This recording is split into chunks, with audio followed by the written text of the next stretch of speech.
This is Rabbi Pesach Steinberg, and we're learning from the Rambam Chumash, and we're in chapter 20 of Parsha Yitro. That's in Shmot, Exodus, and we're on pasuk number 4. So this is the chapter devoted to the Aseret HaDibrot, the Ten Commandments. It starts number 1, and God spoke all these words, saying, I am the Lord your God, who brought you out of the land of Egypt, out of the house of bondage. You shall now have no other gods before me. You shall not make to you a graven image, nor any manner of likeness of anything that is in heaven above, or that is in the earth beneath, or that is in the water under the earth. Number 4. You shall not bow down to them, nor serve them, for I, the Lord your God, am a jealous God, visiting the iniquity of the fathers upon the children, to the 3rd and 4th generation of them that hate me.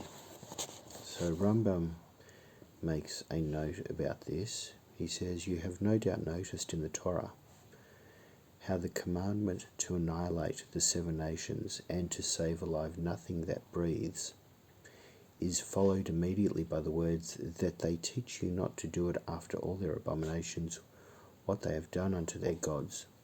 So should you sin against the Lord your God.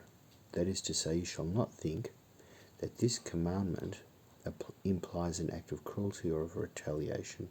It is an act demanded by the tendency of man to remove anything that might turn him away from the right path, and to clear away all obstacles in the road to perfection, that is, to the knowledge of God.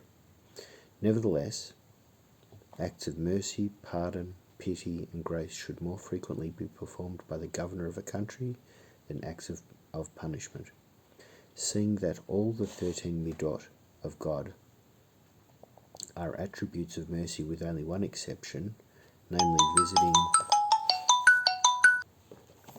namely visiting the iniquity of the fathers upon the children. For the meaning of the preceding attribute is, and he will not utterly destroy, and not he will but by no means clear the guilty.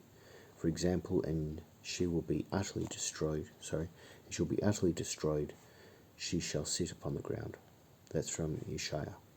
When it is said that God is visiting the iniquity of the fathers upon the children, this refers exclusively to the sin of idolatry and to no other sin. That this is the case may be inferred from what is said in the 10 Commandments, upon the 3rd and 4th generation of my enemies, none except idolaters being called enemy. For example, also every abomination to the Lord which he hates. It was, however, considered sufficient to extend the punishment to the 4th generation because the 4th generation is the utmost a man can see of his posterity, and when, therefore, the idolaters of a place are destroyed, the old man worshipping idols is killed, his son, his grandson, and his great-grandson, that is, the 4th generation. By the mention of this attribute,